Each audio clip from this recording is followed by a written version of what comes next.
just a whole nother world in front of us with 30 centimeter, with 16 bands, with shortwave infrared, and the clarity and the difference in terms of resolution and between legacy 50 centimeter with WorldView-2 and 30 centimeter with WorldView-3 is amazing.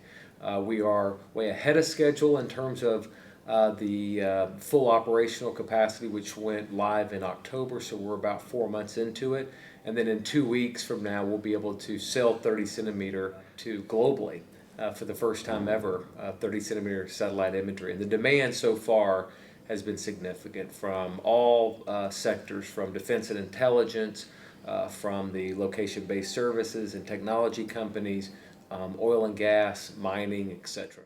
Well, from a geographic perspective, India, we had a fantastic year last year with a new government, with a new demand, and we've really invested a lot in the last 3 or 4 years. And India was and will continue to be one of our largest growth markets in terms of year-over-year growth.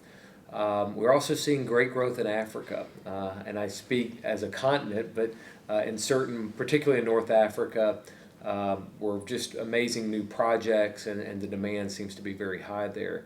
Also Latin America, Brazil starting to come around in terms of the maturity, nowhere near where India is or where other countries like Russia have been, but we're starting to see a little bit of pickup demand in Brazil as well. So those are a handful of the pockets from a geographic perspective, but from an industry perspective, one of our largest vertical focus areas and growth is in the energy sector. And that's upstream and the midstream market with pipeline monitoring, etc., as well as seeing some uptick in the power sector. So energy is probably one of our biggest growth verticals. And then last area that we're seeing in terms of year-over-year growth and where we see the most demand and most opportunity is in the global development organizations. We're doing a lot of work with the UN, with the World Bank, the Gates Foundation, the Nature Conservancy, and the list goes on and on of non-governmental organization or global development organizations that are really understanding how to use satellite imagery, and particularly some of the new capabilities coming off of WorldView-3. I mean, the energy sector in general is a huge market, and so there's no great reason for us to pursue that with vigor. And of course, the spatial energy acquisition from a year ago was a catalyst for that. One thing that we saw that was unique with spatial energy, and we brought to within our company and expanding to other customer verticals, is this idea of aggregating and hosting multiple sources of remote sensing information. So not just DigitalGlobe satellite imagery, but other satellite providers, radar, LiDAR, and many of other types of information. And so that's a model for energy, and it's also a model for our government clients as well as all of our other customer verticals. So using spatial energy as a template or a model on this multi-source, single, one-stop shop for many sources of remote sensing information. It is a solution, it is a platform, it's utilizing the existing platform that Spatial Energy invested in their product called Spatial On Demand, and that product and that platform is a cloud-based platform to host multiple sources of information, disseminate that, to manage that within a corporation or within a government. So we're leveraging the platform that they created before, and then of course since we've acquired Spatial Energy, we've made more investment into that Spatial On Demand platform. The Tom Knott acquisition has been incredible. It's been 2 years now, and the uptake that we've seen in terms of natural disasters, and then going back to the global development organizations, the GDOs, that are taking advantage of crowdsourcing to be able to look at large, vast quantities of imagery and pixels on a very detailed manner, and quickly tag, and then allowing us to crowd rank the volunteers or paid crowd, and we have both, that can quickly tag images or tag objects within the imagery. The best example, of course, was the MH370 last year, where we actually had 8 million unique visitors. They tagged 15 million objects over the course of 3 or 4 days. And that is really the power of the crowd. There's no way that we could have looked at that many square kilometers of imagery, that many pixels, without those 8 million users and tagging 15 million objects. And we've done that type of campaign in other types of natural disasters, like in tornadoes or mudslides, etc. And we're also doing it in some other, like I said, with non-governmental organizations for humanitarian or conservation purposes. You know, our business is very tied to geopolitical situations. I'm glad to know that our relations between the U.S. and India are improving. Again, this is a very mature, a very sophisticated geospatial market, and the demand here, there's a passion for it, there's an understanding of what high resolution and very high resolution satellite imagery and services can do. And so it only helps if our governments are working together and that we can find ways to leverage particularly some of the things that the U.S. government is doing with us, which is obviously one of the largest consumers of satellite imagery and the largest consumer of geospatial information. And I think a lot of governments, including India, can learn from the sophistication of the U.S. government and how they effectively use geospatial information. 2014 was a great year in terms of our expansion into the Indian market, more projects, not just a couple of big ones, but now we've moved into multiple projects, variety of different applications. And the way that we see it scaling up is we're going to continue to proactively collect imagery of India, not just reactively for the projects, but proactively collect, particularly for 30 centimeter with WorldView-3 and with the additional spectral bands. So instead of waiting on an India civil government agency or even some of the commercial companies that we're working with in India, instead of waiting for them to say, go collect this area, we're actually going to proactively collect that, put that out to various governments and commercial entities to say, look what we have, what is something that you could do with that in terms of utilizing it to solve some of your complex problems. So we'll be reactive to the projects that we have and proactive on those as well, but really getting out in front of the market and trying to stay ahead of the demand. We're seeing, smart cities is one of those things that's been around for, at least 10 years or more, but now we're really starting to see where cities and governments are truly starting to connect the dots in terms of information and data that can make a city smarter. For me, from my perspective and DigitalGlobe's perspective, it starts with a base map.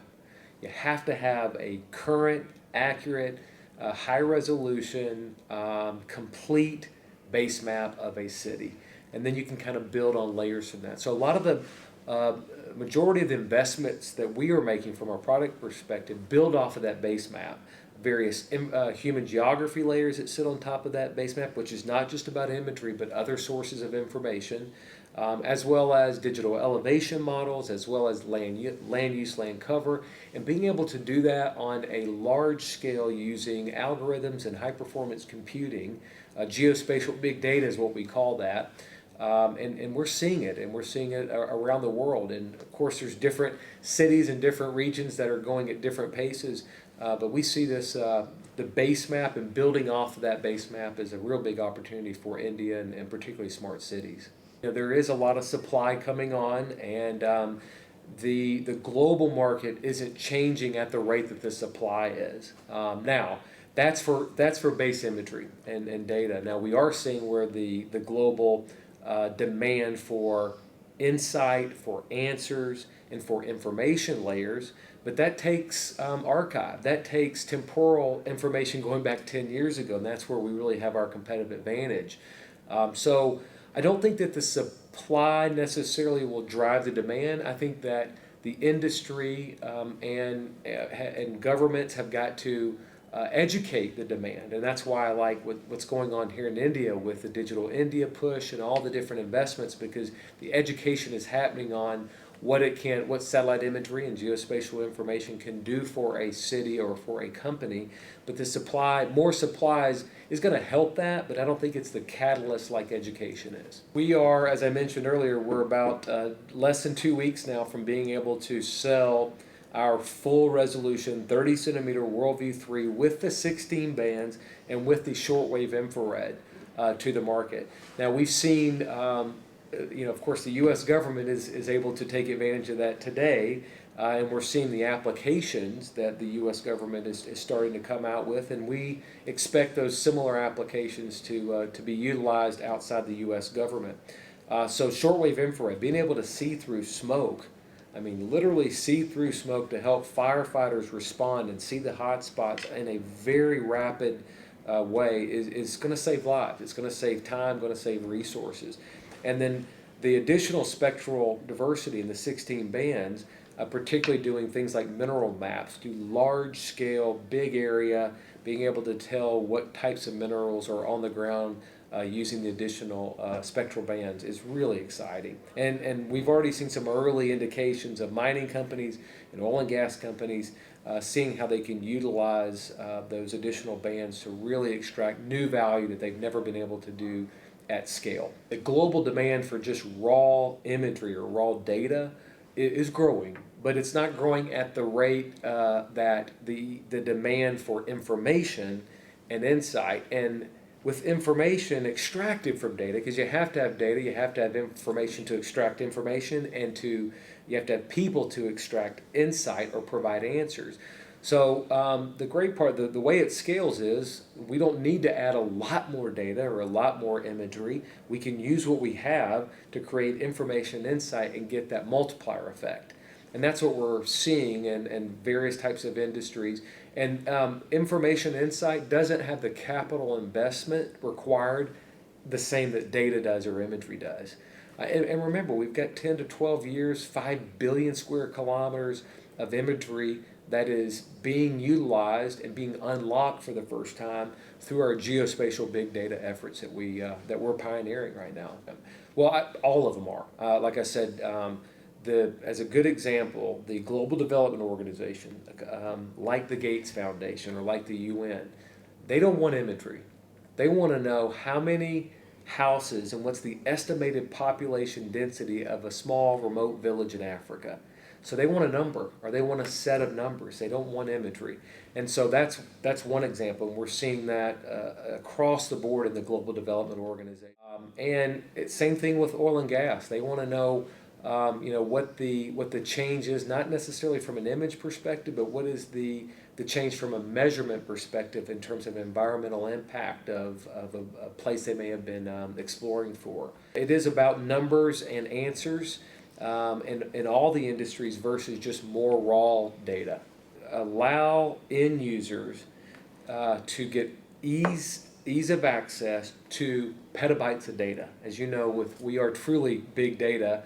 We have over 70 petabytes of data of our imagery, and being able to put that out in the cloud, not all of it, but a big portion of it out, and allow our partners and our end customers to do calculations and computations and run algorithms off of that in the cloud versus having to move the data to their site and do that, which is very cumbersome.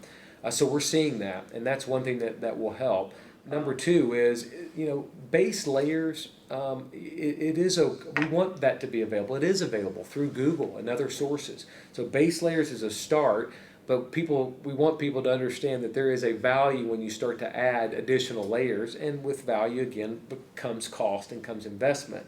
In order for us to continue to provide those additional layers, we have to also be profitable because we are a publicly traded company.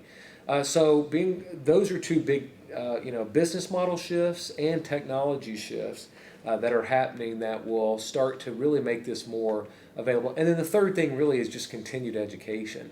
And we are going to be giving a lot of our 30 centimeter, 16 band shortwave infrared information out to the public and out to developers at no cost, samples of it to see what kind of solutions and applications they can find. And we will continue to do that, probably more so than ever, is putting it out and to the public to help us find the applications that are going to help us see a better world.